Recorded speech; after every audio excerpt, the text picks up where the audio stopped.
And pledge of allegiance. Our Father, who art in heaven, hallowed be thy name. Thy kingdom come, thy will be done, on earth as it is in heaven. Give us this day our daily bread, and forgive us our trespasses, as we forgive those who trespass against us. And lead us not into temptation, but deliver us from evil. For thine is the kingdom, power, and the glory, forever and ever. Amen.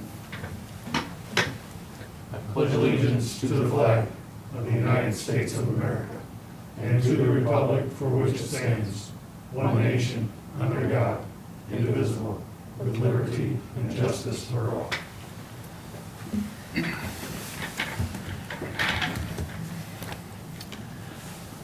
All right. Item C on the agenda is the State of the City Address. Mayor Jason Maswell.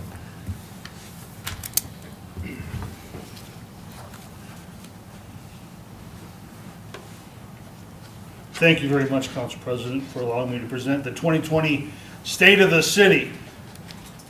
You ever play a sports-themed video game like Madden or EA College Sports Football or MLB The Show? Can you tell what my kids are playing? Ever play one of those and after a while think to yourself, this would never happen in real life? Reach up and hit that reset button. Last January, as the Kansas City Chiefs were playing the Houston Texans, I was texting with a friend of mine from Kansas City about hitting the reset button on that game as the Texans dominated the early goings and led 21-0. But there's no reset button in real sporting events, and eventually the Chiefs pulled ahead, won that game, and eventually went on to win the Super Bowl.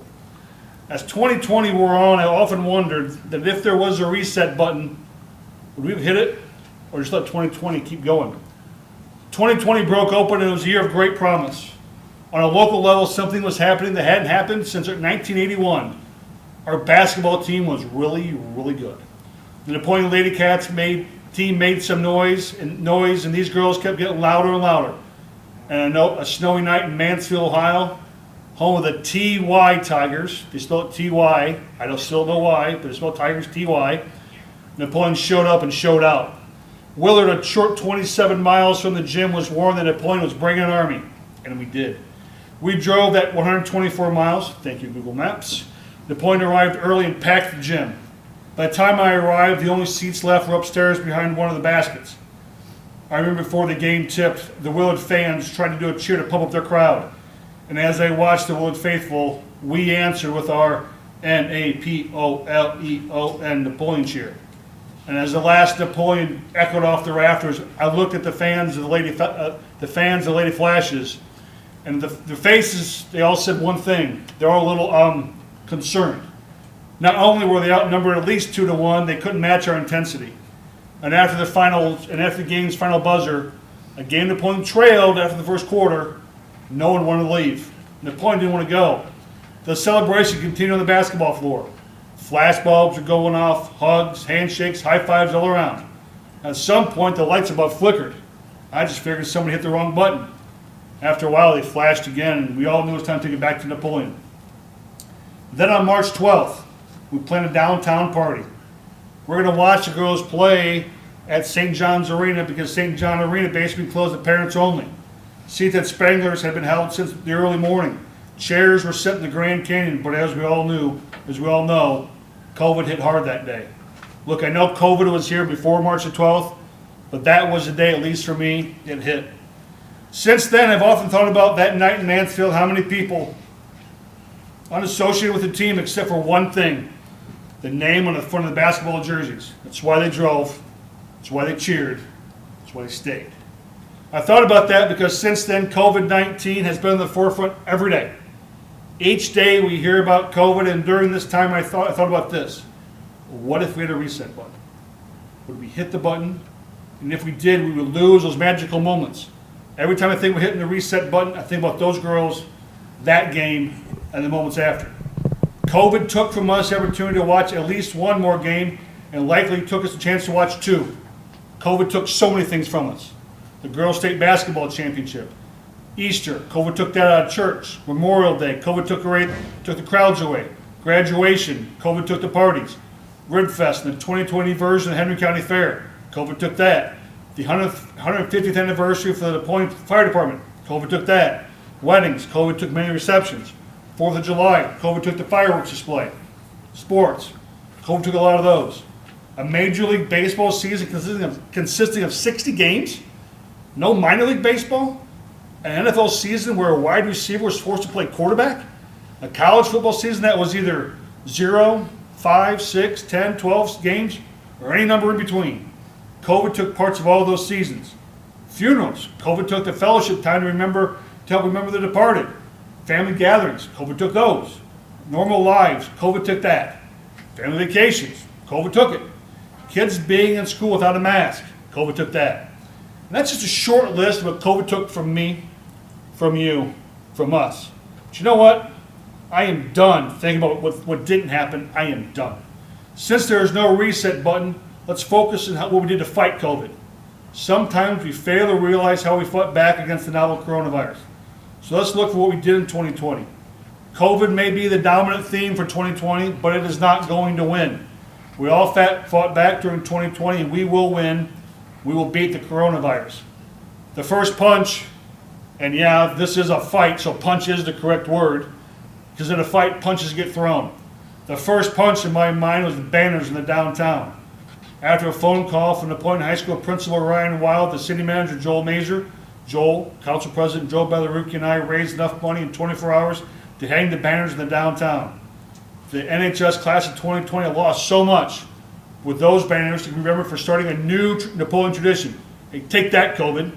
You took so much from us. Now see what we did even though COVID tried to stop us. Donations to our safety services poured in. Walmart donated all kinds of items. Kurt's True Value donated all kinds of items. Every pizza place in town and many restaurants donated prepared food. Napoleon area schools provided PPE in the form of chemistry goggles. St. Paul Lutheran allowed us to use a youth center as a second emergency station.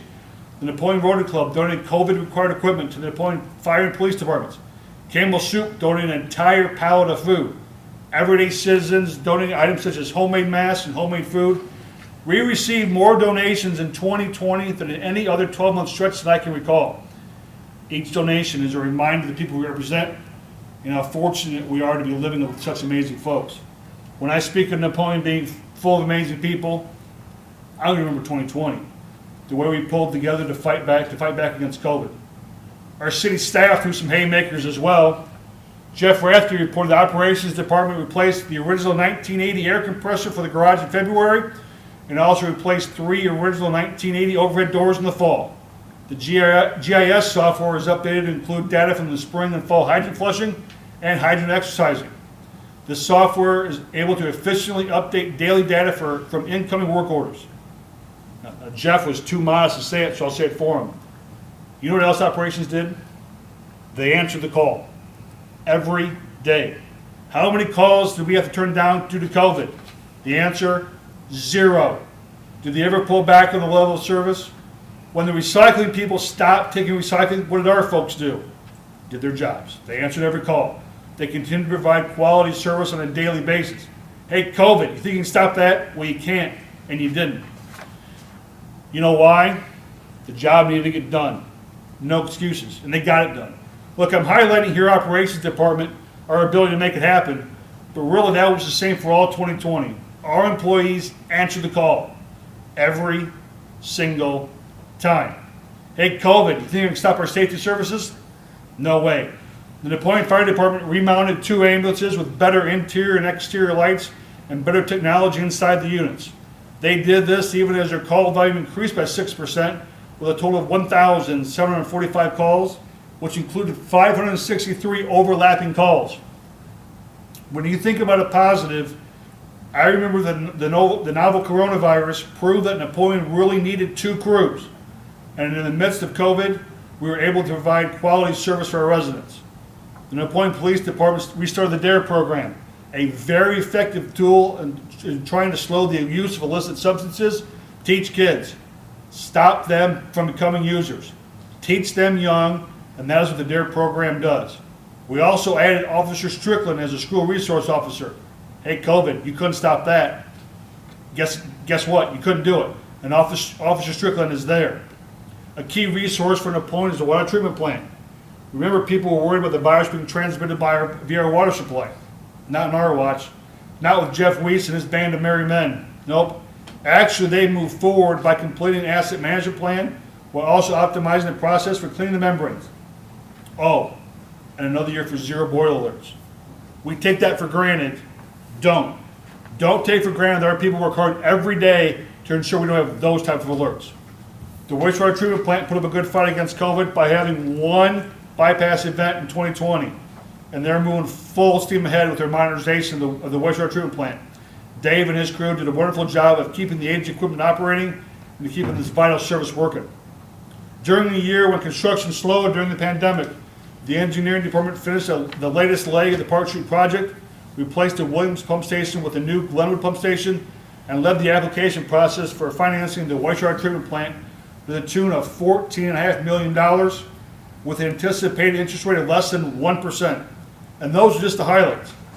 I think many people would be amazed at the amount of work Chad's department does, especially when you consider the small number of employees in his office. Speaking of employees, in the year of COVID, when workforce became a vital issue for the area, how do we do? Human Resources reported only a 6.5% turnover rate, lower than 8.1 we had in 2019. They also managed to a very fluid situation with instructions coming from the state and federal level on a pretty much daily basis. These instructions often countered those given just a short time prior. You know what? I can only imagine that 15 or 20 years from now, some person is going to use the term fluid situation because something minor changed like 2 times in 6 months. Hopefully, we will not try to laugh too loud when we hear that.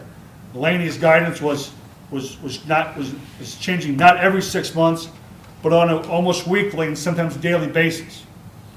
One of the needs revealed by COVID was the need for people to have capacity to work at home remotely.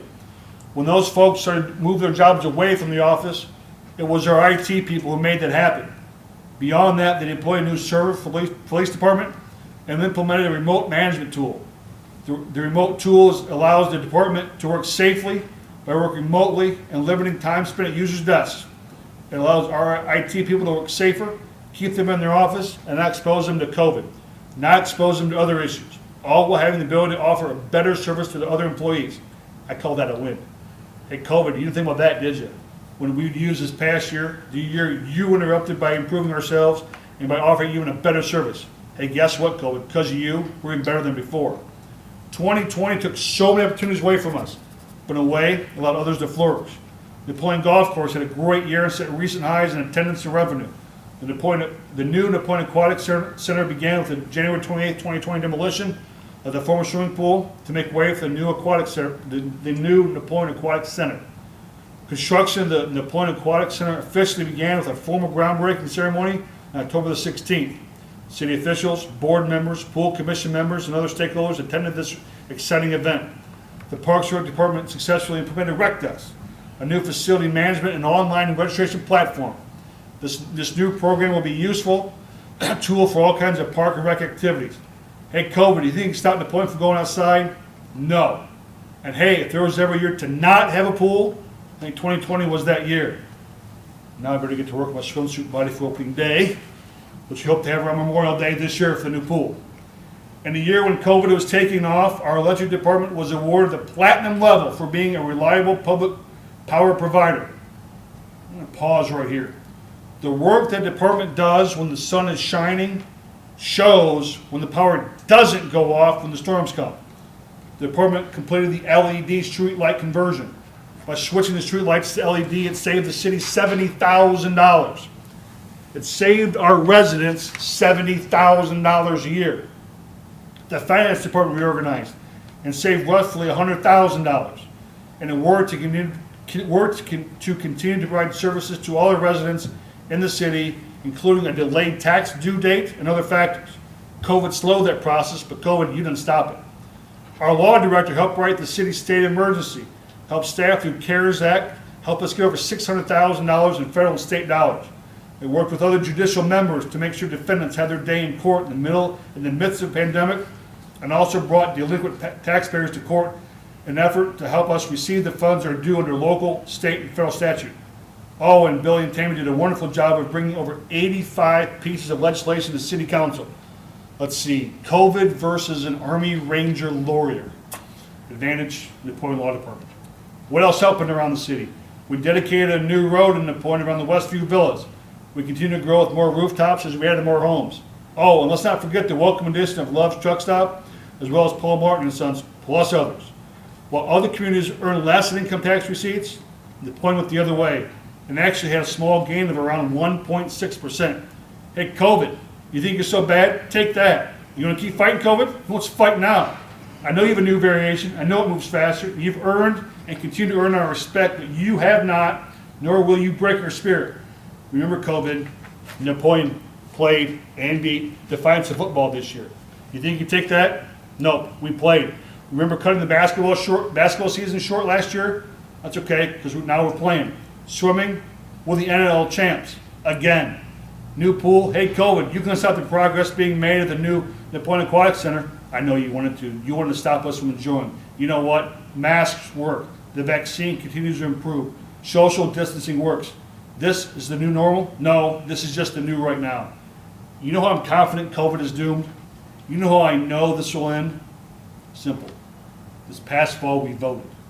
The simple act of voting happened. Hey COVID, take that. You know, often you use this space to challenge council on a theme, and this year will be no different. As most of us know, our electric rates are determined by many factors to include, but not limited to, the debt we have on our generation assets. So the question becomes, as renewable energy sources become more competitive, and if the national government demands more renewables, while at the same time allowing solar panels behind the meter, what would that do to those who cannot afford it for those potential upgrades? Because our debt is tied to rates, our debt payments may become a larger and larger portion of the electric bill. Imagine Walmart, a fine community member we are glad is here. Imagine if Walmart decides to reduce their carbon footprint by placing solar panels on their roof. What if they build a solar field over their parking lot? What if they're the trendsetter for the nation for this? In this scenario, Walmart, again, we're glad they're here and just being used for illustrative purposes only, would buy less electricity from Napoleon, which could, again, cause rates to increase for others because of the other non-solar panel people are still paying for generation debt. It's just we look at how these rates are constructed and determine if our residents would be better off if the generation asset debt are part of the customer charge and not part of the rate. Is that easy? We've all seen the spreadsheets and all those numbers. Pulling that debt out is not going to be easy. But would it potentially help set up future councils for success? I think it would. And for our residents, it could provide a balance and could provide future councils a way to lower the customer charge as debts are repaid. One last thought before I go. I look around this room, and those of us blessed enough to be on this side of the wall, I think I've been here the longest. Yes, Jeff, I know you've served the city longer due to your career, and I have not forgotten about Roxanne and her lifetime of service to Napoleon. But as elected appointed authority, I think I've served the longest of anyone here. In my mind, each year council convenes a different class, like a high school class. Each one is unique. Each one has its own positives and negatives. And I've thought about this hard. If I had to take a class of council, since the first one I joined in 2012 for the past year, so I can take any council class to deal with the issues we face in 2020, I would pick this one. I would pick this one every day of the week. Are we perfect? No. By working for Napoleon, by working together, by listening to each other, we are weathering the COVID storm, and there is no way I'm hitting the reset button on that. Thank you very much.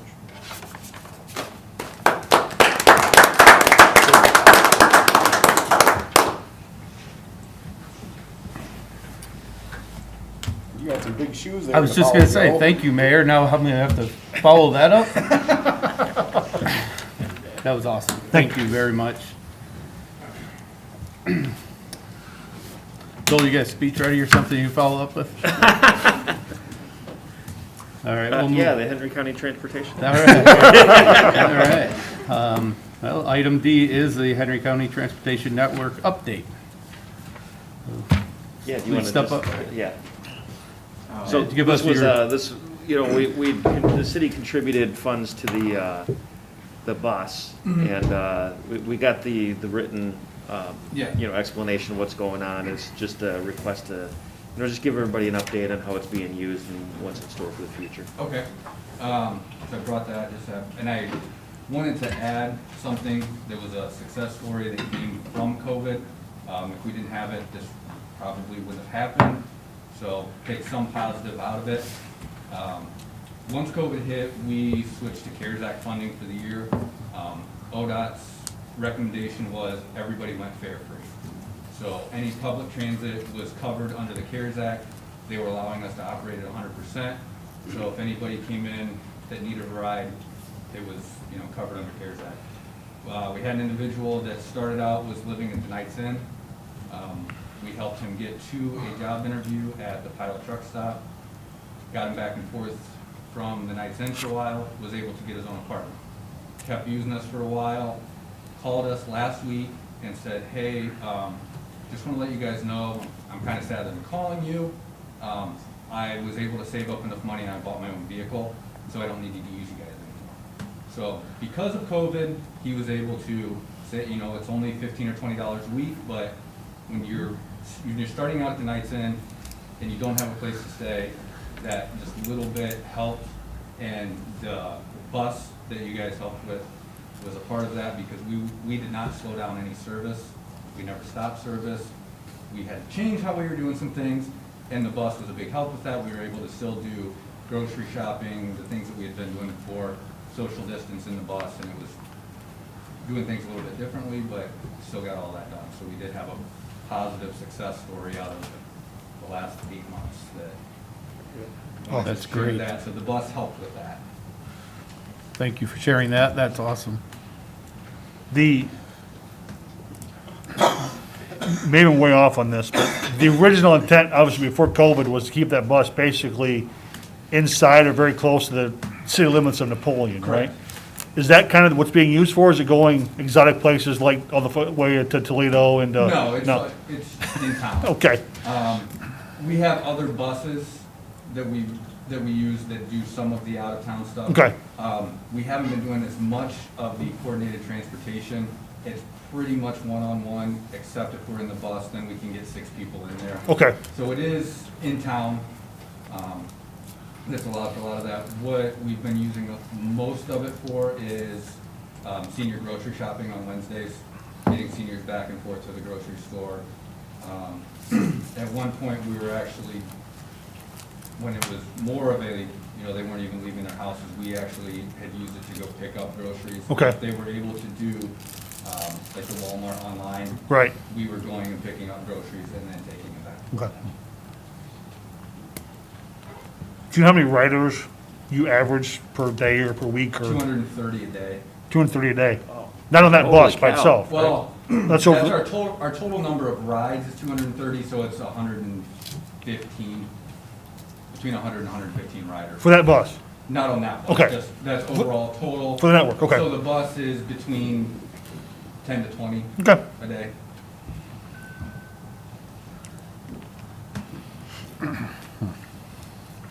Are there medical outside of the, transporting people outside of the city too? Yes, but not the bus. Not the bus? Yeah, that's what, we use the modified minivans for that. Gotcha. If we have, where we have, you know, 3 people going to Toledo Hospital, and they're all at the same time, we will use the bus to get them back and forth, so we're not sending 3 drivers. So it does occasionally leave the city limits, but for the most part, it is, stays right here. stays right in. Do you have many that may work second shift, needs picked up at 11:30, 12, and then I'm sure some of these factories may have somebody scheduled to be off work at 11, but then they, hey, need to stay another 3 hours. Are you guys experiencing that very much? That, a little bit, at that point, we're not able to accommodate if they work till, you know, 1 o'clock in the morning, if they gotta stay 3 hours over, that gets kind of Okay. difficult, because we don't, you know, and a lot of times if you're in a factory, you don't know until 9 o'clock. We try to accommodate, we have an on-call phone now, where we're able to get that. We have seen quite a bit of increase with Napoleon residents going to North American Stamping Group and to Jack in town.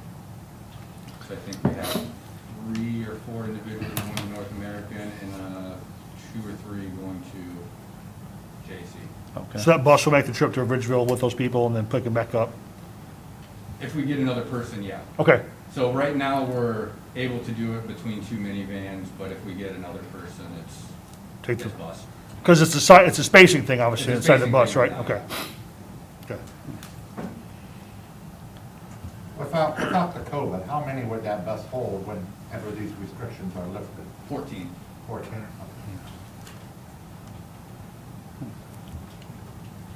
But right now, we're limiting to 6. That way they can space out in between seats. And is it all, everything on your website, how the, access? Yeah, everything's on there. And then we've been updating Is that. it all calls, like individual calls, or are there designated routes? It's all on demand, so we're starting to call, the software that we have now, if we have somebody that has, internet access and an email address, they can actually set up where they can request their ride online. Okay. So it will send us an email, we can see what they're doing and approve it, but usually it's just everybody calling in. I kind of want to use it, just to try it, It's a lot nicer than what we were doing before. Good. We're able to accommodate a lot more same-day stuff and changes of what happens. When we walked in today, the amount of things that change with school cancellations and that, and when it changes your appointments and times, people rescheduling appointments to later in the day, it's a lot easier system than what we had before. So it's getting more efficient. Good. So the goal is to have on-demand, not necessarily taxi service, but where if something happens and you call in, I can't make it to work, or my car broke down, I can't get into work today without getting, so we're trying to get with the bus and with the other things to be able to get all those things taken care of. There is a meeting coming up, a regional transportation network meeting. Correct. I gotta talk to you about that to make sure if I gotta be on it or not, or how we can best play along, so. Okay, Yeah. with that, it's just the person that's hosting it is the new mobility manager, and they cover 3 counties. Okay. So what she's looking to do is just to reach out to everybody in each county to make relationships. Okay. Find out who's involved, what we're doing, and, how other people can do what we're doing. Well, you know better than I do, so I might not get on that call, I might Okay, just let you guys that's do. fine. No. And then one of the original thoughts with the bus was the Thursday, Friday, Saturday, the evening route with the downtown. Right, That is we still have plans for Okay. that. When we can do that. we can do that again, that is still the plan. We want to try to find the best, most efficient way to get, because people that are going to be up there might not always think about calling before they go. Right, And think about it when they're up there.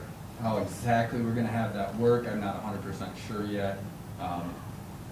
But that is still okay. the focus on the weekends of having that in place. Yeah, because we don't have any Uber drivers No. in Henry County. Oh, we don't anymore? Yeah, when I first, in 2017, there were 3. There are none. Okay. They're all out. One was in Liberty Center. I think 2 of them were in town, and they all just stopped doing it or I moved think away. there's one left, Is there? from what I've heard. Okay.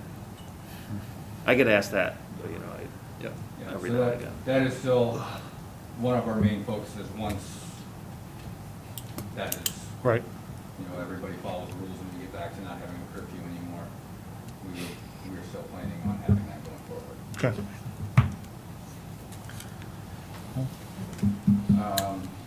Some of the other things that we've changed with COVID, currently we're doing, other than the bus, we're doing one-to-one and disinfecting in between every rider. We have hand sanitizer in the vehicles. That's never gonna go away, even once we do go back to multiple people within there. We're still going to, in between the rides, we have spray disinfectant. The drivers spray everything down. Cold and flu is never gonna go away. it's just, I think it's a better thing. It kind of made us look at how we were doing things and what we were doing with, you know, we're taking a lot of vulnerable people to doctor's appointments. We need to make sure, even if it's not COVID, that we're sanitizing and cleaning and doing the best we can to knock that down, because, I mean, every year we have COVID flu season. Right. That won't ever change.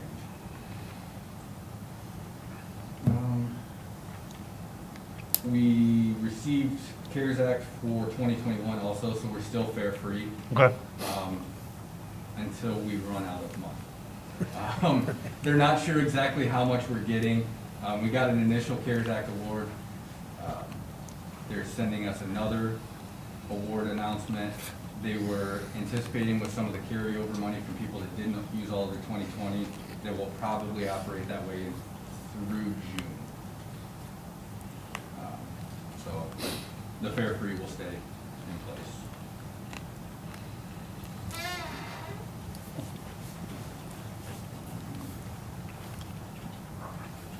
Any other update for us? I think that's about it. We received 8 new vans for this year, and that was all through CARES Act funding, so we Awesome. got 8 vans. How many is that for the fleet? Is it half the fleet? Third? All of them? We have 13 right now. Okay. 4 are probably gonna come out of service because they're getting over 200,000, almost Wow. 250,000 miles. So those will come out, and then 4 additional, and so that'll put us up to probably 17 on the road. So 8 new vans. I'm gonna steal the mayor's line and say, take that, COVID. Exactly. Yeah. So that, I mean, they've allowed us to do some things, and it changed. For us, it was, there's a lot of positive that came out of it, besides our success story of how ODOT's allowing us to have things set up going forward. So that part of it has been pretty good. I think that's the main updates we have. Okay. Just, I guess, spreading the word that there's still a lot of people that don't know that we are public transit. They still think that we're associated with the senior center and it's only for senior medicals. And that's not the case. So as much as you guys can help just get the word out, talk to people, let them know, and we're trying to do everything we can of letting people know that, but we still, I mean, there's times where we have seniors that call that don't know that we do senior transportation and aren't sure how it works. Do you have a Facebook page? Yes. All right, I think that'll help if, most of us that have Facebook, like your page and having us share it, and maybe like Joel Miller from the chamber and some other people. That's, We've gotten more, we've been more active with it, trying to get things out there and sharing on some of the sites within their groups, within Facebook of, hey, this is what we're doing, if you need any help. So it has expanded the public transit piece. I mean, that's grown pretty significantly, and we have more and more people that are utilizing it. So, You get 4 new vans, be a nice picture for the Northwest Signal too. Nice little story there too, so another way to get the word out, so. I have no idea when they're gonna show up. Okay. When we got our last vans, we paid for them in February. ODOT is supposed to have, I think, 60 days to deliver. Yeah. We got those vans in August. Oh, okay. So, Yeah. Right on time. Yeah, right on time. And that's when we had to pay for them. So if we're getting, They didn't say 60 days in a row, they just said 60 days. yeah, 60, yeah. So 60 Fridays. Right, yeah, Doesn't- yeah. Doesn't really specify that. So when we're getting, Funny, 'cause it's covered true. at CARES Act, where we're not putting up any of the money, Yeah. I have no idea when they're actually gonna arrive. Yeah, Brian Keller's on the call, or on the chat, or on the thing. He just said, yeah, let him know, because he'd love to. So we will Put some let pictures you know in when and- we finally get them Yeah. in, but my thought is September, Okay. and I think that's probably early. We can drop some of these kind of things and, we can get, yeah. But, Facebook's a great thing, and, the Signal is too, so, yeah. And I think we had on the list, once we actually do go back to fairs, we have the E&D routes, which is elderly and disabled, so we'd like to just drop some of those flyers off up here, that if somebody needs to fill out a form, and what that does is give when we go back to in-town rates, you know, it'll be $1, I think $1 each way. Right. It cuts that amount. But it doesn't- Do you have those flyers at like the food pantries and Together Make a Difference They have- initiative? and We've some? printed some of them off, I don't know where we've got all of them out Okay. so far, but. Just, I have no idea, I'm just trying to think of people that might not Yeah, be we- aware, some of it might be able to be, them. you know, be good use for them, so. Okay, Awesome what you do. Thank you for taking the time to come here Yeah, tonight to, We appreciate the help. Yep. It was much needed when we got it, and having that extra bus Right. made a difference, because we never stopped. I mean, it slowed significantly for a while. Right. We're, you know, not used to having the phones not ringing. right, You know, we never slowed down. right, Or, well, we never stopped, we slowed down. Right. We kept doing as much as we could get. awesome. thank you very much. Thanks for coming. You're more than welcome to stay. I gotta go do schedules. Oh, I'm sure, yeah. Good one. All right, moving on to item E, approval of minutes from the January 18th, 2021, regular council meeting minutes. Okay, hearing no objections or corrections, the minutes shall stand approved. Item F, citizen communication. If there's anyone that would like to address council on anything other than what is on the agenda, please type in the chat box there, and we will periodically take a look at that. Item G, reports from council committees. G1, Finance and Budget Committee met on January 25th, 2021, and referred to council review of resolution number 081-10 with the recommendation to not increase council and mayor's salary. Item G2, Safety and Human Resource Committee did not meet on in January due to lack of agenda items. And G3, Technology and Communications Committee did not meet tonight due to lack of agenda items. Okay, item I, introduction of new ordinances and resolutions. I1 is ordinance number 001-21, and ordinance amending ordinance number 067-20 regarding compensation of the Napoleon Municipal Court bailiff in and for the year 2021, and declaring an emergency. Could I have a motion? So moved. Second. Thank you. Joel? Thank you, Council President. Pardon me a moment while I get to this. I shared my screen for everybody that's on, and let me get to the right place here. So this ordinance was a request from the judge. Technically, the judge has the ability to set people's pay how she sees fit. And looking at the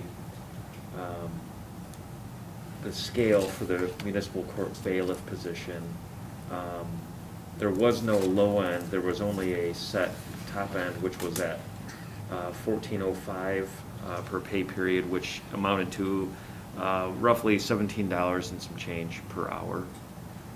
What this change does is, is about $18 per hour to about $22 and some change per hour, so is the top end.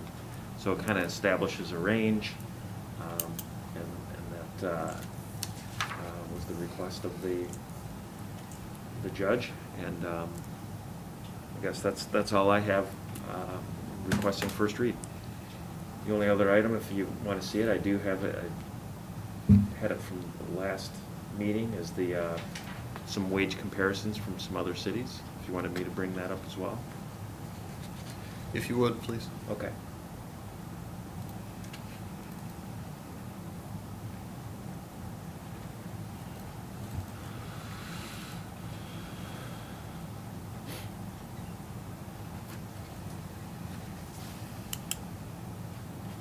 We had Bowling Green at $18 per hour. Bryan, various ranges here, but some that have been there with some longevity.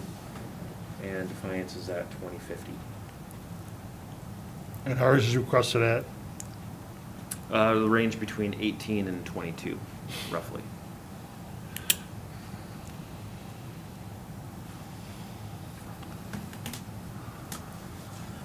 Does this fall within the scope of the budget for 2021? Actually, for 2021, it does not. So it'd be a budget adjustment for us, right? It would have to be a budget adjustment. Yeah. Correct.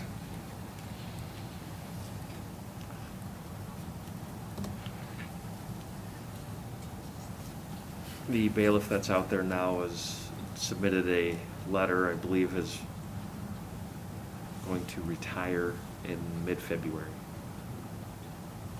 So the judge is actually looking to replace soon and hopefully have some overlap with a little bit of training with Ralph. And what is the pay now, pay range now? There's no range, it's just, it's actually just set at 17.29 an hour or something like that. The way it has it in the, pardon me, let me pull up the, zoom this in a little bit.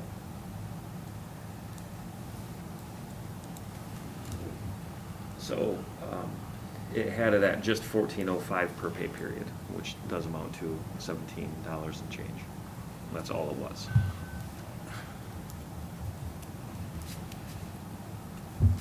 So potentially it could be additional, what, $325 per pay period?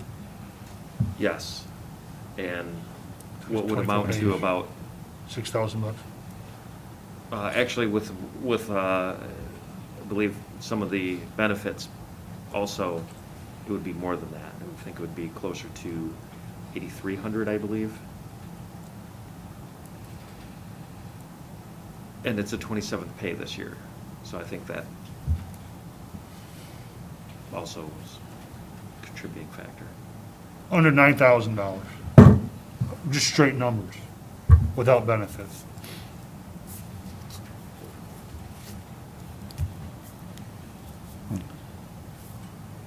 She has to have good people. I mean, that's, she has to have the people to work the whole process.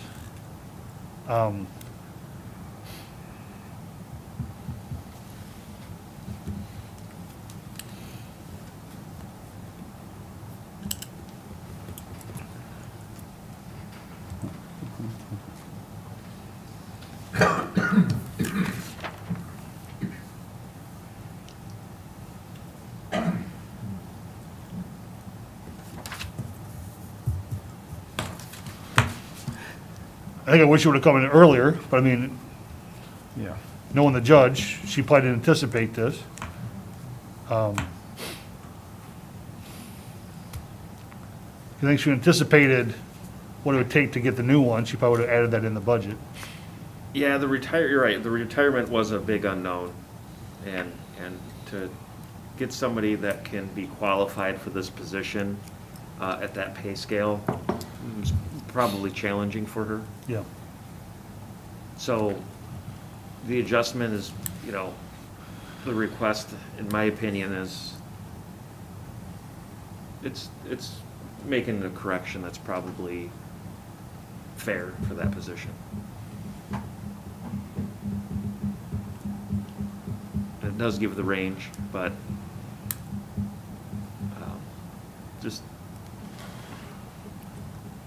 and like I mentioned before, I mean, she can actually just make that decision on her own. It's just making it so that it's a little cleaner. It came from her as a request, and it does say in the charter that council does, set employees' pay scales. But with the judicial branch of government, she does have abilities that are, she can make certain decisions, this being one of them.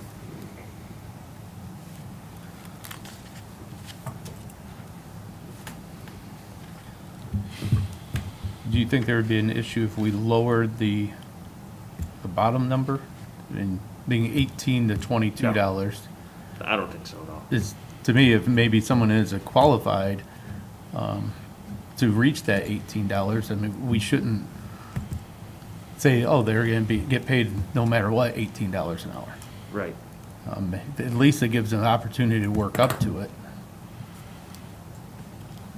So you could even leave it at the, make the low number the 1405, Right. keep the high number where it's at, or, I like that idea. That's fine. Yeah.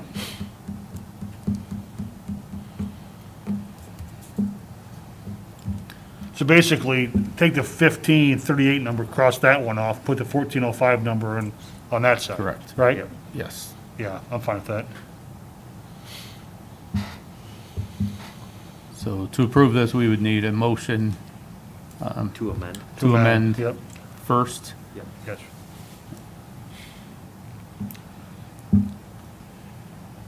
I'll make the motion to do that. I'll second. Any other questions or comments regarding the amendment? And could you share the details of the amendment for sure? The amendment would put the bottom salary at $1,405.49. And the top would be $1,730.77.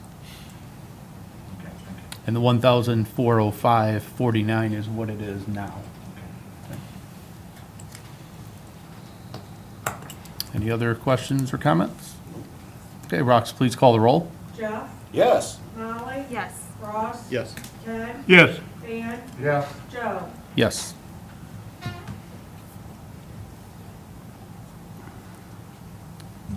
So I can do it on the amended, yeah. Yep. So now we need a motion for the amendment, or for the ordinance.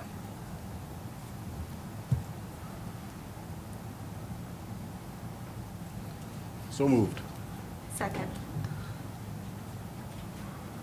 Okay, any other questions or additional comments? Nope. Okay, Rox, please call the roll. Jeff, Yes. Molly, Yes. Ross. Yes. Ken, Yes. Dan, Yes. Joe. Yes. Okay, that will move on to second read with the amendment. Speaking of second reads, we have none tonight. We'll move on to third read. Item K1, ordinance number 083-20, an ordinance amending a certain section of Chapter 925 of the codified ordinances of the City of Napoleon, specifically Section 925.08, placement of containers, and amending ordinance number 007-20. Have a motion? Motion. Second. Oh. All right. I have nothing new to add. Anybody have any questions or comments? It has worked. The notice that was in the paper from the minutes from the last meeting, two of my neighbors right out there and got their cans off the, Good. Well, I know one that must not read the paper.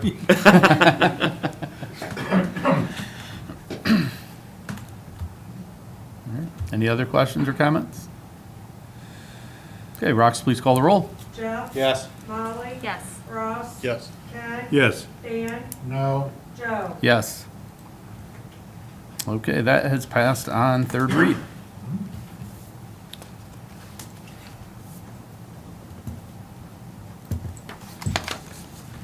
Item K2, ordinance number 084-20, an ordinance approving current December 2020 replacement pages to the City of Napoleon codified ordinances. Motion. Second. Joel? Nothing new to add on this either. All right, any questions or comments? Rox, please call the roll. Jeff, Yes. Molly. Yes. Ross. Yes. Ken. Yes. Dan, Yes. Joe. Yes. Okay, and that has passed on third read. Item K3, ordinance number 085-20, an ordinance amending section 931.09, increasing sanitary sewer rates for the years 2021, 2022, 2023, and 2024, and declaring an emergency. Could I have a motion? So moved. Second.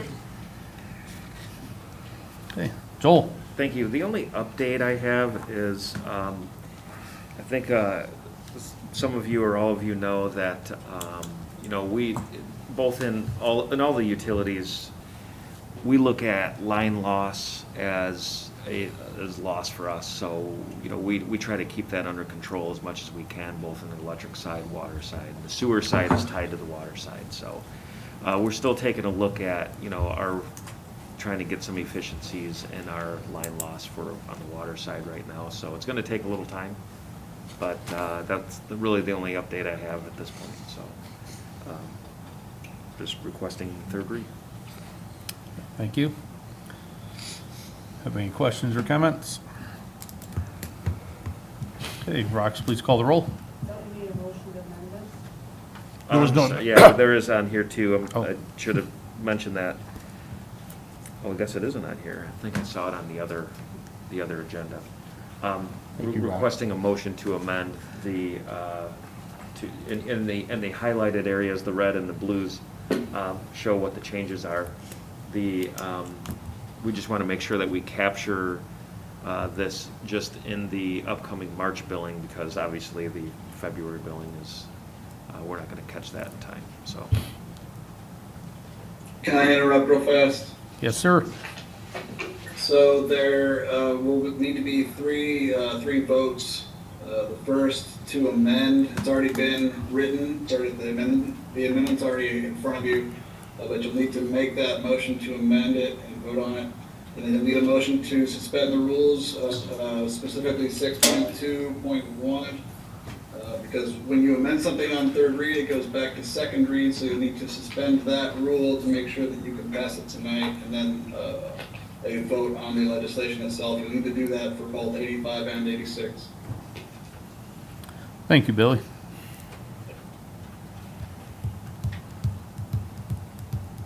Motion to amend? Second. Okay, Rox, please call the roll.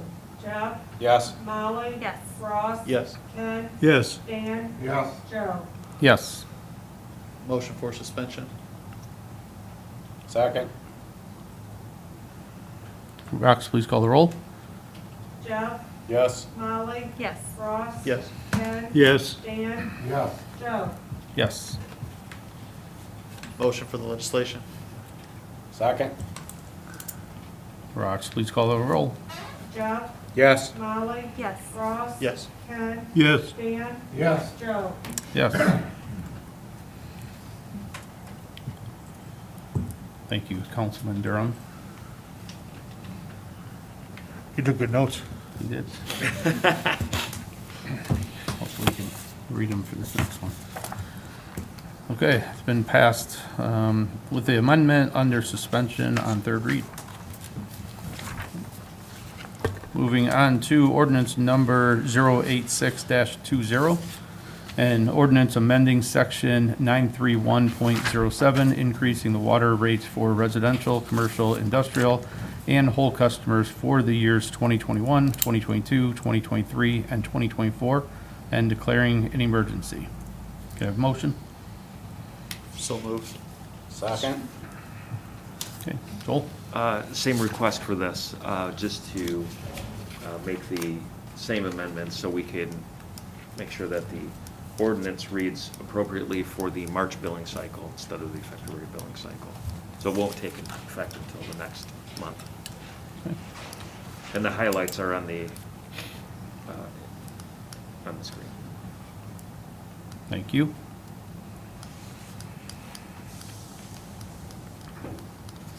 Like, someone like to make a motion to Motion amend? to amend? Second. Rox, please call the roll. Jeff? Yes. Molly? Yes. Ross? Yes. Ken? Yes. Dan? Yes. Joe? Yes. Motion for suspension? Second. Rox, please call the roll.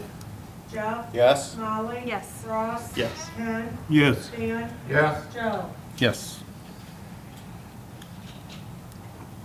Going for the hat trick. Sure. Motion to the rules. Motion for the ordinance? Second. Okay, Rox, please call the roll.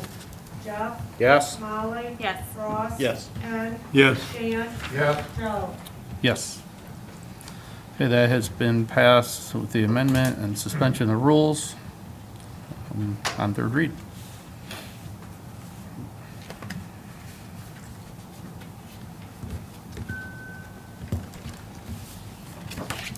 Sir. Okay, moving on to item L, good of the city. L1, discussion or action, review of resolution number 081-10 with recommendation from the Finance and Budget Committee to not increase council or the mayor's salary at this time. Motion. Second. We didn't need that yet. Second for the city. All right. Joel? I don't have anything to, I don't think that, you have the old ordinance in your packets, and I believe that, if I'm not mistaken, it reads that an automatic 1.5% in there per year, starting at 46.63, and correct me if I'm wrong, but the committee reviewed the OML salary survey, what other cities have. Yeah, so there's, I don't know, I did some math, I know Councilman Hayes did some math too. I went from basically 6,000 residents up to 12 that were charter communities that reported stuff and also paid an annual salary instead of by month. With that, there's 27 communities. We were the 12th largest. The mayor got paid the 11th most, and council got paid the 13th most. So we're right in there. You know, the only argument you could say is, well, for a year of service on council, you should get a year of OPERS credit. But that number is roughly $8,100 this year. That is a big increase. And we always complain about state taking more and more items away from us. I really don't want to give state the ability to set what our council people make, because they could change the 8,100 number to whatever they wanted to at any kind of time. We have to kind of follow suit, so. That's why I said I don't think we need to change it, because we're kind of right in line, is my opinion. And I went with the number of employees, and I came up with almost identical situation that the mayor had with the way he did it.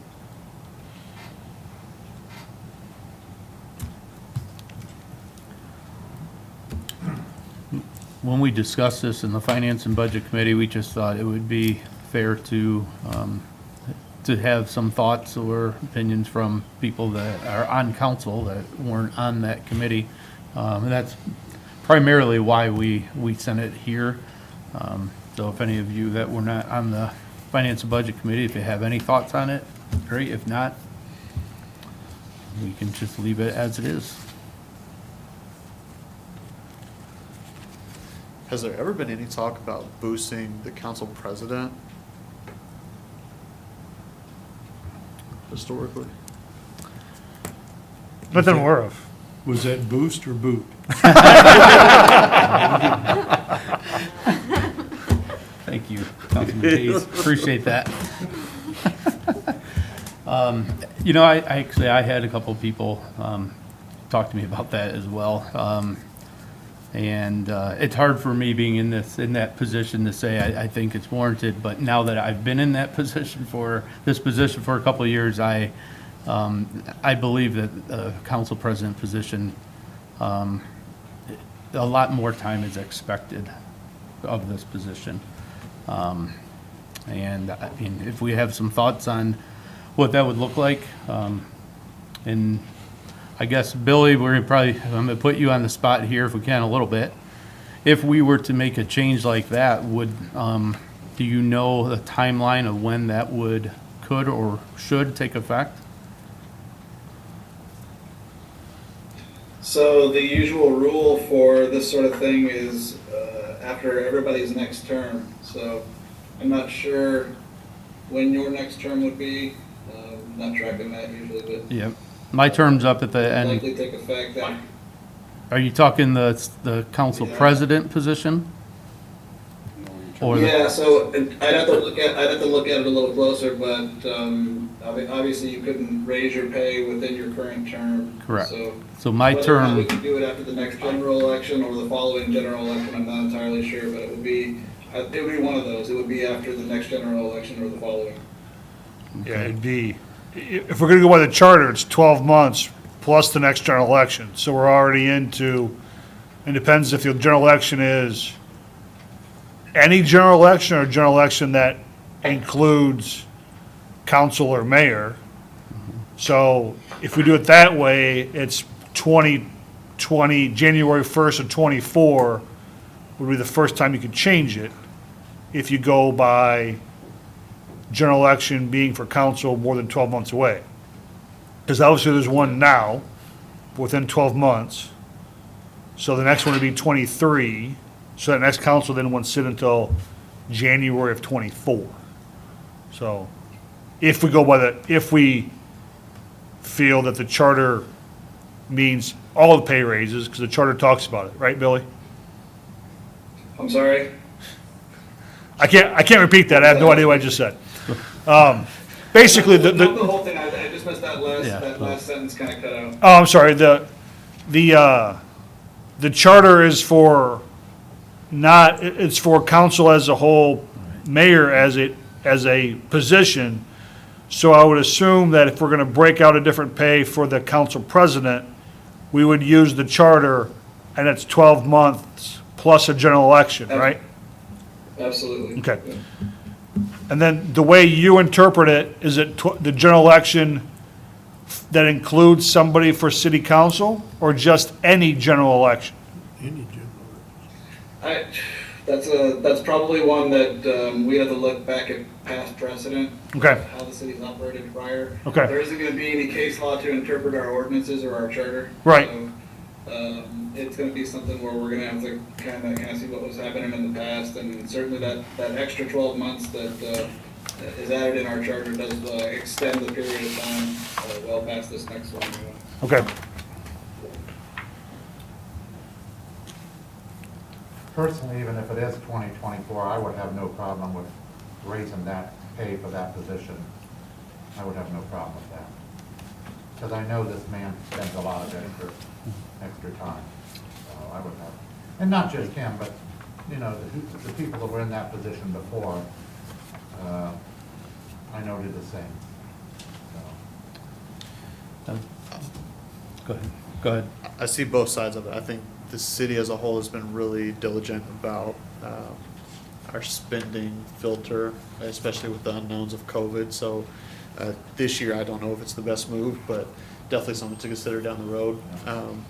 Having the privilege to work with you day in and day out at our outside job, I get to see the amount of phone calls and emails that you're responding to for this responsibility on a day in, day out basis. So I appreciate all the work that goes into that role that you have. But I think at this point, being mindful of the situation, I like the recommendation from the Finance and Budget Committee. Joel, on that, the comparisons that you had, is there any other cities that break out a council president position? And if you don't know right now, I think that's something, maybe we can look into that over the next couple months, and Yeah, then. that's easy. Because as long as we would pass a change by the end of this year, then it would take effect in January 2024. Right, yeah. So yeah. we don't have to make a decision on that part. Right. Let's kind of check into it, see what makes sense, what percentage. Well, there's that personnel committee that's looking at pay. Right, yes, That can be another item for them. that'd be perfect. Because the question is, do they? Next question is, how much? The question after that is, Should they? well, yeah, but the other question is, okay, Joe's council president, right? And Joe's not here for a meeting, and Dan's gotta pitch in. So, does Dan get that higher pay for 2 weeks? All right, You know, because I don't want to have a council president come in here and go, well, I'm getting higher pay, and then never show up to meetings. And it's the pro tem and all this stuff. You know what I'm saying? And you're doing Exactly. more of the work. Whereas if the charter is very specific, if the mayor's not here and leaves, what happens with that stuff? So, Good point. I'm not trying That's in here. That's to in muddy here. the waters, I'm trying to make sure we think about.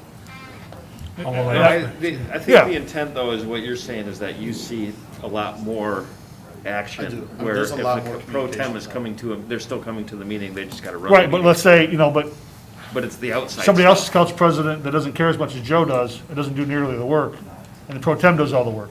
See over and above. Yeah, so, you know what I mean, I'm just trying to figure, just make it fair, so Right. that, well, I got it, so I'm not doing the work, kind of thing. Well, I It's will just, you know, say, Mr. Mayor, with just a few exceptions, even when the president was in the hospital, I had some extra work, but it was minimal. Most of the complainants waited till he got back. They Again, told me, they I'm told just- me that you told them to wait. I'm not trying to, I'm just trying to, I'm trying to think of all Right. the other pieces of it, so. So there is a, under president of council, there's this dual capacity compensation piece.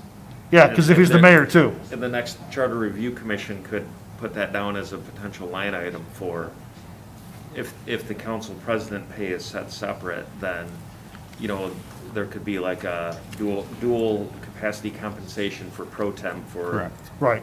a long period of time or Right. something Yeah, too. after, And that is due, the next one is January of 2024. Yep, okay. It's every 8 years. Rox is on it. as usual,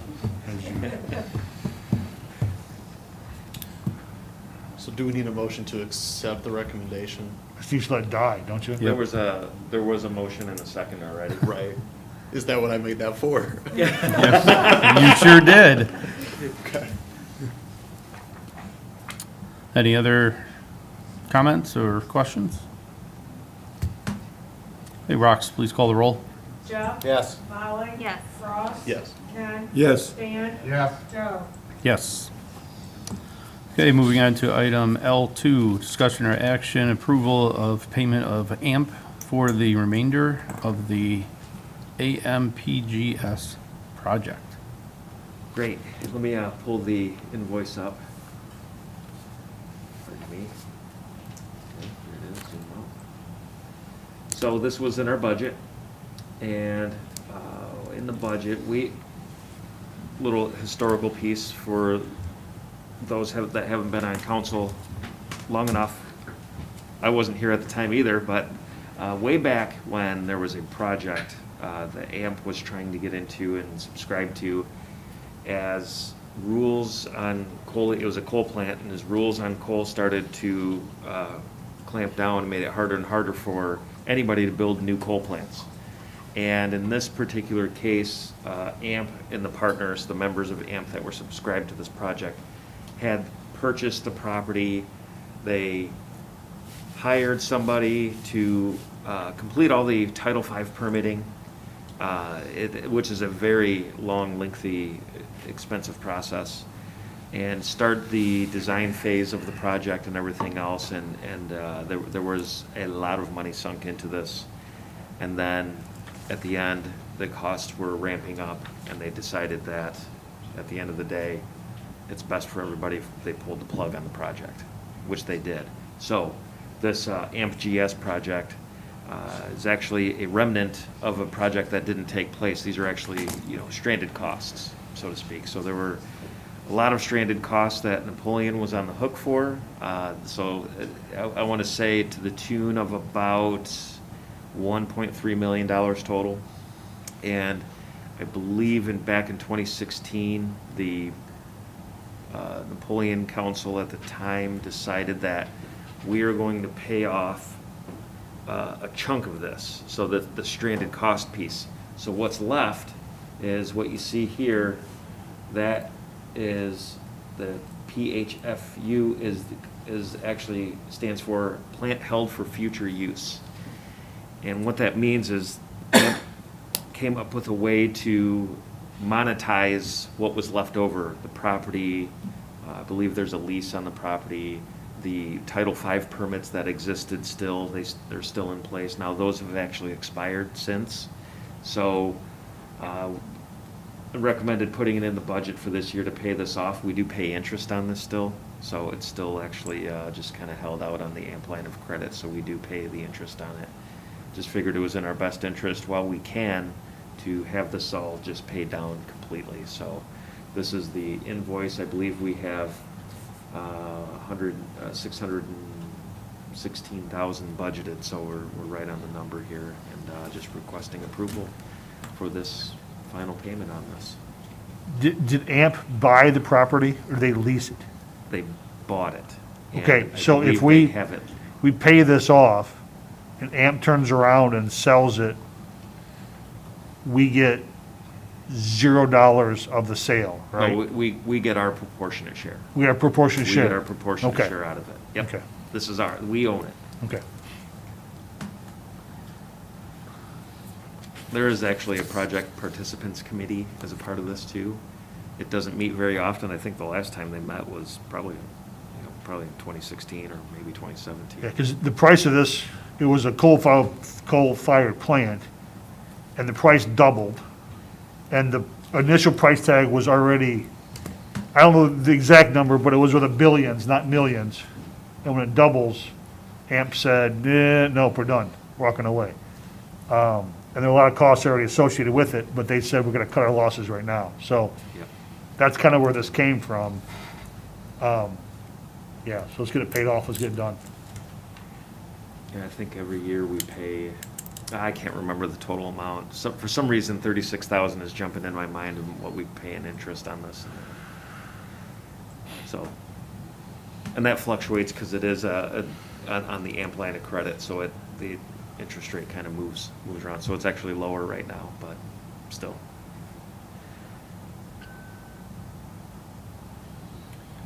So any Anybody else have questions? any This questions? comes or out of comments? the electric fund, It does, yes. All out of the electric fund. so it's a bruise, it's not a wound. Just a bruise. Yeah, that's right. I think you'll see from Kelly's presentation right after this, how well the electric fund is doing right now, so.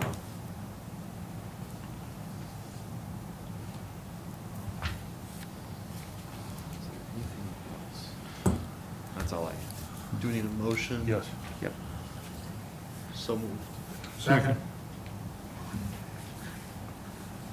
Hey, Rox, please call the roll. Jeff, Yes. Molly, Yes. Ross. Yes. Ken. Yes. Dan, Yes. Joe. Yes. Okay, that has been approved. Moving on to item L3, discussion or action, unaudited 2020 year-end review. And that would be Kelly? Good evening, thank you. Good evening. Jill, if you go to the next slide, please. So this is unaudited, and the 2020 income tax receipts, we received $4,589,000, which our original estimate was $4,215,000, and that was conservative. And then we did those scenarios. We were estimating about 4.5 million, so it came close to that. It's our highest year since 2017, and that was 4.6 million. We were up over 2019 actuals by 73,000, or about 1.6%.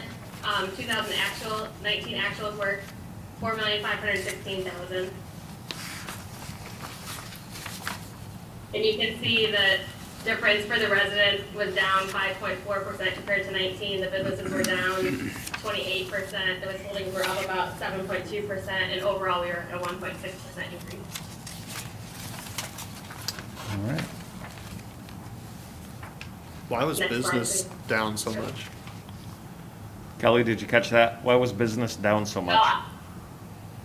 It was just that, because some of them had shut down, and some of them weren't ramped up as much. We were fortunate enough to have a couple different companies that were ramped up because of the COVID, and so that covered some of the decreases. A lot of other communities saw large decreases too. Okay, thank you. And then I just talked about the next side. So a lot of our other communities that we talked to, they saw decreases for the year. We were fortunate enough because of our tax base and that we had a couple of those businesses that were ramped up.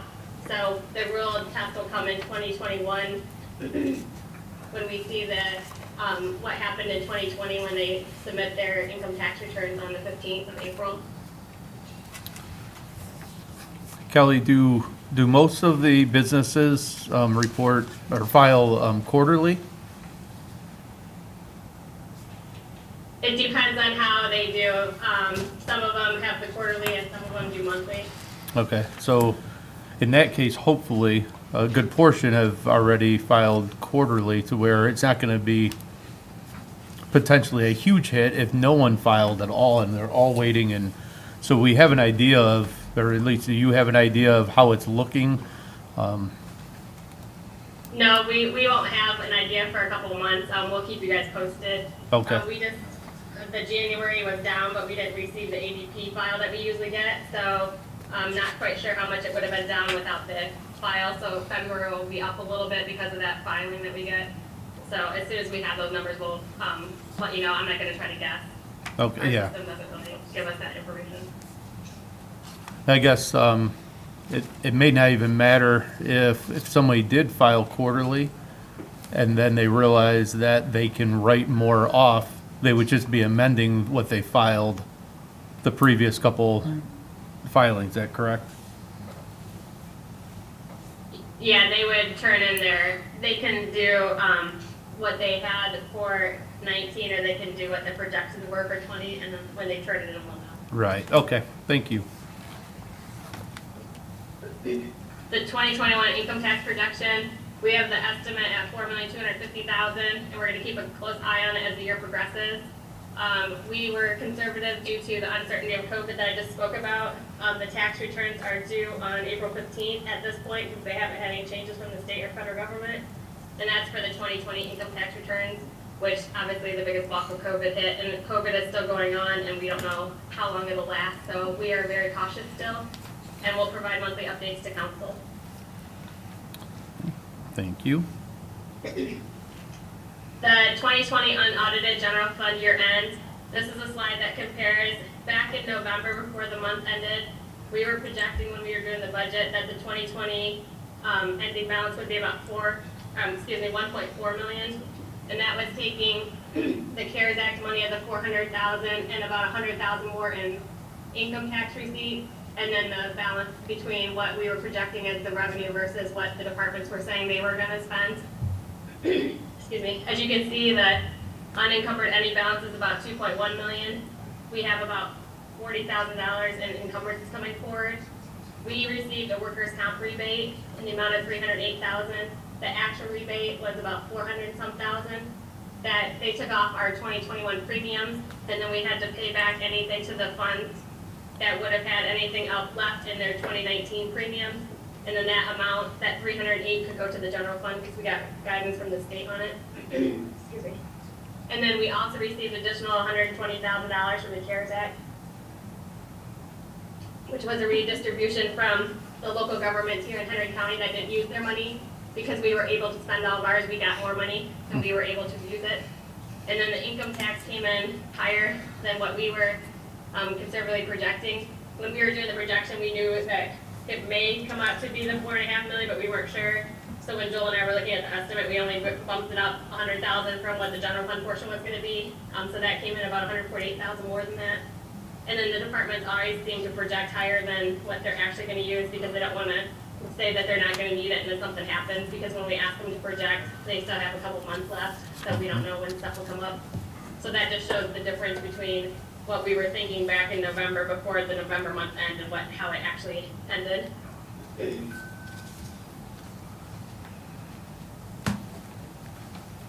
Awesome. Next slide, please. Thanks. You're Pretty good. good. So this next slide just shows the CARES Act that I just spoke about. We used it to reimburse the personnel costs associated with fighting the COVID-19. And that was actually the fourth allocation from the state. The first three were direct payments based on a formula from the state, and the fourth one was from the final redistribution. It was unknown the amount, and it was very much appreciated and needed. And then again, this slide just shows the rebate for the workers' comp that I just spoke about. We did get our premiums for 2021 paid. So we won't have to pay out anything in 2021, and then we have the $308,000 for the general fund. Awesome.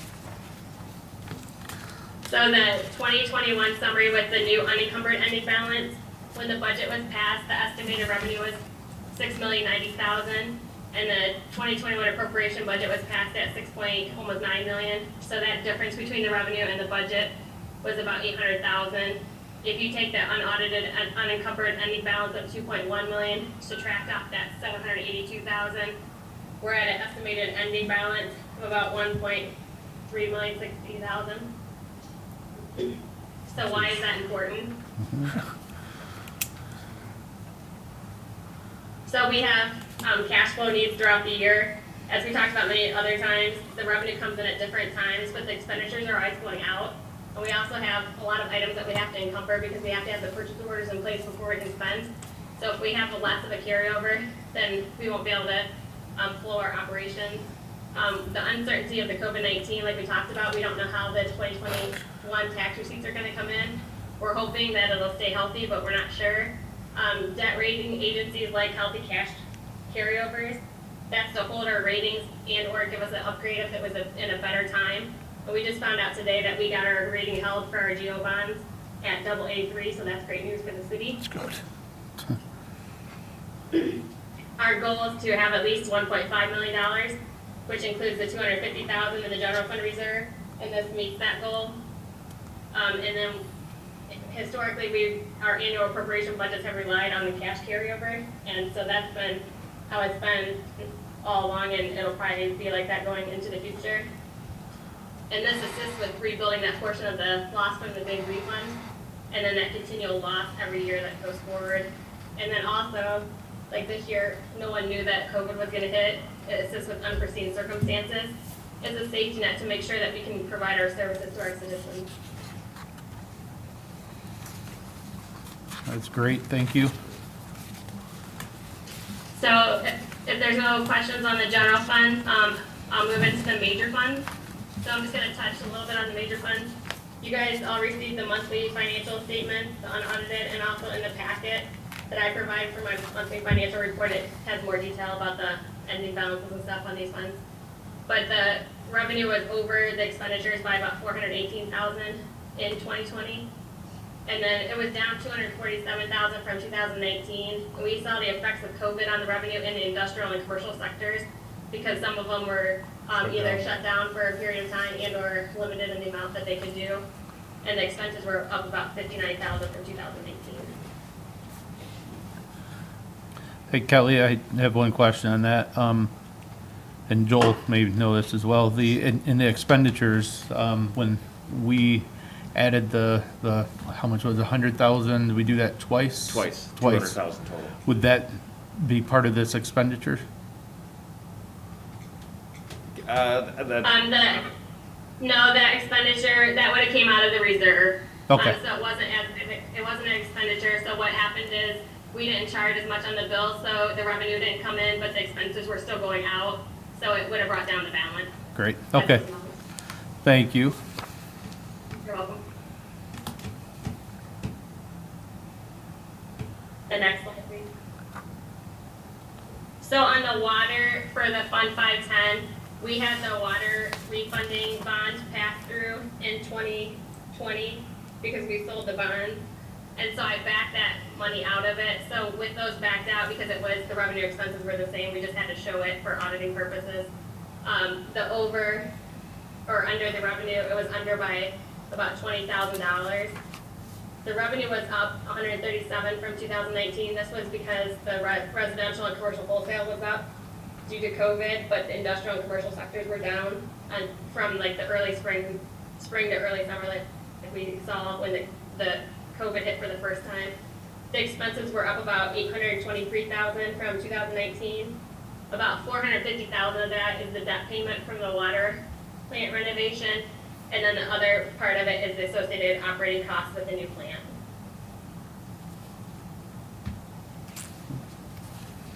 Good on that one? Yep, I think so. On the wastewater side, Fund 520, we were under the revenue about $711,000. This is due to the fact that we upfronted money for the wastewater treatment plant project until we received the state loan.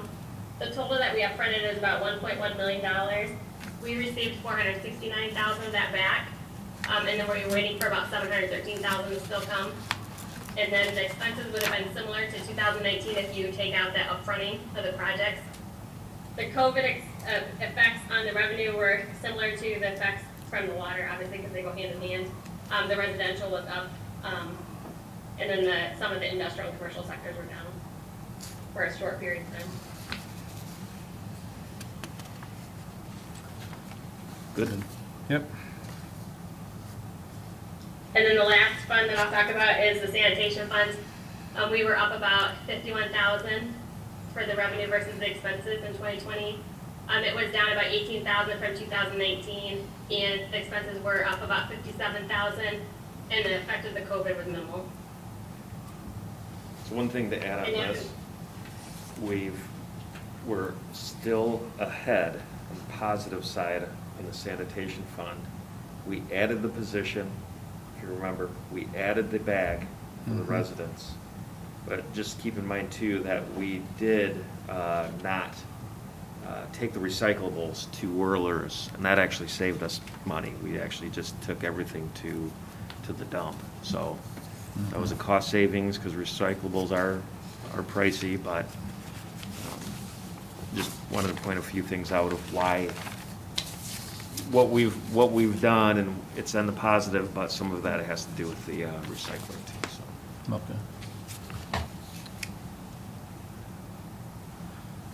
Well, thank you, Kelly. This is very easy to read for some of us that are not doing finance and budget every day. So thank you for preparing it this way. You're welcome, thank you. Does anyone have any questions for Kelly? All right. Anything else, Kelly? So that's all, thank you. All right, thank you. Moving on to item L4, discussion or action annexation of 3.038 acres of land owned by William R. Myers. And just need to direct law director to draft legislation. Could I have a motion? Motion. Second. Do we need any questions or comments on this? Nope. Okay. Rox, please call the roll. Jeff, Yes. Molly, Yes. Ross, Yes. Ted, Yes. Dan, Yes. Joe. Yes. All right, we will go around the table here. Let's start with Molly. Just a quick thing. I've had a lot of residents actually mention they like the Friday Facebook post of the updated pool project, and Yes. they appreciate that, so, Cool. thank you. Yeah. Yes. That's it, thank you. We'll do it, we got a kind of a schedule for that, but when we start getting closer to the end, we'll ramp that back down because we don't want to ruin the surprise for everybody. Big reveal. Yeah, the big reveal. Jeff. I want to thank Jason for doing such a great job on State of the City. Thank you. Ditto. Been here quite a few years and never heard anything like that in all my life. It's a Great. good job. Thank you. That's it. All right. Jason. It's a lot more combative than usual. Sure. February is Career and Technical Education Month. Typically, Fort County invites myself and the county commissioners and other mayors to join some kids at Fort County. We have a little lunch with them, and then they take us to where they're studying, and we kind of see what they're doing. So last year saw a 3D printer in action. I don't think I've ever seen one that close before. Saw some other stuff. Maggie Weller took me to the pre-vet area they had there. So next thing I know, I'm holding a chinchilla and a snake and some other stuff. And, because of COVID, they're not doing that this year, but they asked me to read this proclamation. So I'll take a couple minutes and do that real quick. So whereas February 1st and 28th, 2021 has been designated Career and Technical Education Month by the Association for Career and Technical Education, and whereas Career and Technical Education offers students the opportunity to gain the academic, technical, and employability skills necessary for true career readiness. And whereas students in career and technical education programs participate in authentic, meaningful experiences that improve the quality of their education and increase student engagement and achievement. And whereas career and technical education provides students with career exploration opportunities earlier in their educational experience, which enables them to make informed and beneficial decisions about their academic coursework, as well as the pursuit of established programs of study and career pathways. And whereas leaders from business and industry nationwide report increasing challenges related to skills gap and connecting qualified professionals with available career in critical and growing CTE-related fields, including healthcare, energy, advanced manufacturing, and information technology. And whereas career and technical education prepares students for these and other fulfilling careers by offering integrated programs of study that link secondary and post-secondary education and leads to the attainment of industry-recognized credentials. And whereas ensuring that employers have access to a qualified workforce is a crucial step in ensuring productivity among the business and industry communities, as well as continued American economic growth and global competitiveness. Now, therefore, I, Jason Miles, the Mayor of the City of Napoleon, do hereby proclaim February 1st, 28th, 2021 as Career and Technical Education Month in Napoleon, and urge all citizens to become familiar with the services and benefits offered by the career and technical education programs in this community, and support and participate in these programs to enhance their individual skills and productivity. And I sign that. So, kids, go out there, and if you want to excel in the field that you select, there are ways to do that. So I commend those kids that go out there. They give themselves a leg up on the work after. Also have a thank you note signed by Jeff Myers. Mr. Mayor and members of City Council, we thank you for your generous gift of wind chimes in memory of Julie. They're beautiful and will always remind us of Julie. Your prayers, support, friendship, and generosity are truly appreciated, Jeff. So he sent a nice thank you note for the wind chimes that we gave to Julie. So I saw Commissioner Myers on Friday, still very raw, but seems to be moving through the stages of grief. So I think he's doing well. So that's all I had. Thank you very much. Thank you. Just want to thank our ops department, Jeff Rathke and his team for the awesome job with the snow removal. I know a lot of us this day and age, we want instant gratification. We think everything should be, done immediately. And the work that it takes to remove all that snow, that obviously it hasn't stopped snowing since it started back in Saturday night. Back in January. Yeah, right. Yeah. Yeah, I know it's not perfect, but I drove around early this morning. I got to see a lot of the streets and the way they were, and they were a lot cleaner than I would have expected with the amount of snow, and thankfully they haven't had a lot of practice at this year. So, and the other thing is same thing as Jeff Commodore said here about the mayor's state of the city. Thought it was awesome. It's encouraging, and like to ask Joel if we can put something on our Facebook page that can direct people to the YouTube, this council meeting. Yep. I think everybody should take the time to listen to that. That's all I have. Dan. Really, I didn't have anything other than what you just said, Mr. President, except, the last couple of years, our winters have been relatively easy. And, I live on a street that is, you don't come down unless you live there. And believe me, very late in the night the other day, or early in the morning, the city plow was coming down my street. So, seeing how those kind of streets looked this morning, they were very impressive. So I think our department there, Jeff and his crew, definitely need a attaboy for the work they're doing. They've done a good job. So that's all, sir. Thank you. Ken. I have a question for the finance. What are the utility refunds on the, that were listed in the, Payment of bills. yeah, on page They would 2? be if someone moved or stopped their service, if they had like a deposit. Okay. Anything And else? The speech was well done. Thank you, John, thank you. And the city, I'd go along with that, did a fine job getting everything cleaned up. That's it. Okay, thank you.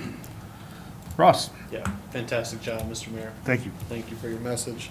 I also wanted to congratulate Joel for the APPA Rising Star Award. So congratulations on that nomination. Thanks. Can you tell us just a little bit more about it?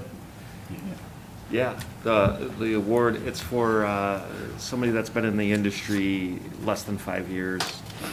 And the AMP board usually selects somebody every year, and they go through a whole process of getting names, sifting through them all, and, you know, my name, I was the last man standing, so yeah, it was really a big, it was a shock to me, and I wasn't expecting it, so it kind of, you know, blew me away a little bit, so I was really humbled by it. It was super cool.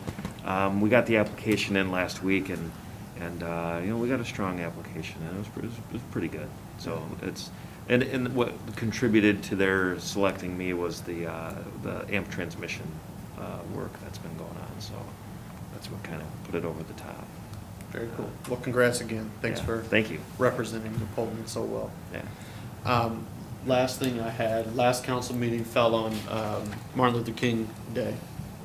Today is the first day of Black History Month. Just want to say how proud I am to live and serve in a community that values each individual as they should be. I'm very thankful for that. So that's all I had. Thank you, Ross. Hey, Kelly? I don't have anything tonight, thank you. Okay. Billy? Nothing for me, thank you. Joel? Thank you, Council President. Joel Kelly had nothing, Billy had nothing. Yeah. I don't know. See that theme? Well, I was Seems gonna like a say, theme. Mayor, that was the best State of the City speech that I heard Buttering for you the up. 4 years now. Just a real quick education on the plowing. Jeff Harathke's experience in this is just phenomenal. I mean, this guy knows everything. It is quite the operation, but he's got it down to a science. So the cul-de-sacs in downtown, as you know, they got to make a pass on all the streets one time around, but they get back to some of these cul-de-sacs in downtown areas, and they clear out they'll clear out the streets eventually with loaders and plow trucks. If you get a complaint or somebody calls and complains about something, or you have a concern about something, call in the general number. You'll be shocked at how fast we respond to things. So if anybody complains, just say, call the general number if you don't have an answer, and we're on it right away. So there are some rules about mailboxes being hit and certain specs. So Jeff actually goes out, or somebody will go out and actually take a picture of the mailbox and the damage and assess the situation. And if it needs to be corrected or a reimbursement or anything like that, we have a whole process for that. If it's out of spec, we don't take care of it, and we say it's the homeowner's responsibility to make sure that the mailbox is in spec. So, you know, there's a process that's two-sided there. So, the other thing is scalped lawns. If you see where a plow blade hits a lawn and it gouges it, usually what we do is make sure we know about it, because then we put it on a list for the spring. We'll go out, we'll reseed that area. And that's all I have on plowing. I did want to mention something, that the fire department is going to be submitting an application, but it does require $16,500 match, and I'd like to explain a little bit of what it is. The grant application is for additional radios. When we did the radio project with the county, we did not get the full amount of radios that were needed to complete the project. And at the time, and this kind of came in as a last minute deal, but the county put a cap on how many radios that they were going to supply per department at 20. And the only department that would exceed 20 would be Napoleon's. So we are actually short now on the new radios. And so that's why the request for the grant application, so we can get enough. It would cover about 12 to 15 radios, and these new radios are expensive. So this would be roughly 12 radios for this one? 15 radios. 15 radios, sorry, 15 radios. And that would be our share of that would be 16,500 if it's awarded, so. So we don't spend it until we get awarded the grant, right? Correct. Yeah. Correct. And it would have to come back to council to, we'd have to appropriate, accept the grant award and appropriate, the additional funds needed for that match. So it would definitely come back to council for approval. So I just wanted to give the explanation on that and why, my first question was, why do we need more radios? I thought we just got done with the radio project. Well, How long do We're those short. last? So the life of those radios are expected to be about 10 years, is what they say before the technology route run. Now, the actual radio itself should last longer than that, but they say as far as the support goes for them, they're usually about a 10-year, time frame. So, and if can I just add a little bit to what Joel was saying? And so back when that radio project happened, being capped at 20 was really a hard feat at that time. But something that we tried to swallow because of the fact of the price of the radios. They are a $7,000 unit, and we weren't going to get the same pricing as what it was everything else being bought at the same time. So we, and to just kind of put it into perspective, we had 43 portable radios prior to the new radio system. So made us really take a look at how we distribute the radios and how we could best make the radios go the farthest. And so with that being said, we placed radios inside the station instead of inside the trucks. And then that way when members responded in, they could grab a radio, and then hopefully we would have enough radios. Well, a combination of a couple things that took place with the low frequency and being able to not have the greatest connections required additional portable radios to be in the truck, because on a structure fire we have to use a radio to radio, and you have to, the officers really technically carrying 2 radios at this point until we get those mobile repeaters up and going. And so that's been the real challenge of where we've been really seeing and really beginning to feel the squeeze of not having enough portables. And so this grant opportunity, although it's very last minute, came to us as an opportunity from a regional perspective. So the deputy chief of Oregon Fire Department is actually the one that's putting it all together. It includes Lucas County, Wood County. They have reached out to us to see if we could be a part of it, and it does that 16.5 is a 10% match, which equals to about $1,100 a radio instead of $7,000 a radio. So although we don't know if we'll actually be awarded, I think it's a great opportunity to at least try, because we may not ever find ourselves in a position to be able to get this amount of radios for that. So I challenged the officers of how many radios we could get by, and 12 to 15 radios was like still scraping by, but we felt that it was also going to be enough to get us to where we could get enough in the trucks and be able to have enough for the members, because we anticipate those mobile repeaters to be able to assist and free up those extra lanes. So, When do you anticipate the mobile repeaters starting to be implemented or used? Well, so we're waiting still for the frequency so that has to go through the whole system of being the frequency goes for that. Now, we do anticipate to get all the trucks in there. Now, we just did get the congratulations letter from the ODNR grant today. So they will match up to that percentage of that $10,000. So that'll pay for half of all the mobile repeaters. So that was a good one to get. But as soon as those come, and they get programmed, then they would be going. So I can't say for sure how quickly that will be, just because we are on the, it's the same as Chief Mack, we're waiting for PNR radio and that frequency of when that's gonna come, to light.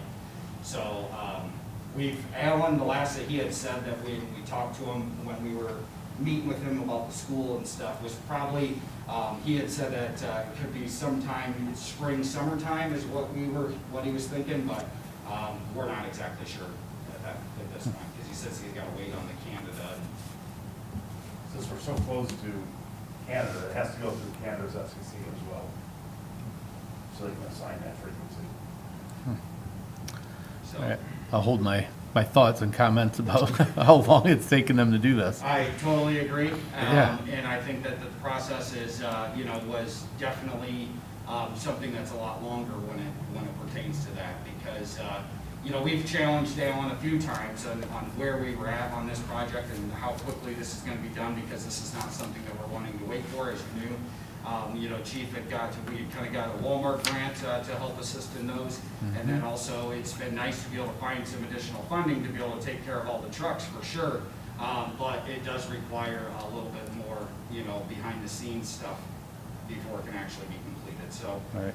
we're diligently working, and I don't think it can happen quick enough, but we will be very fortunate when it is done. Great. Thank you for the update.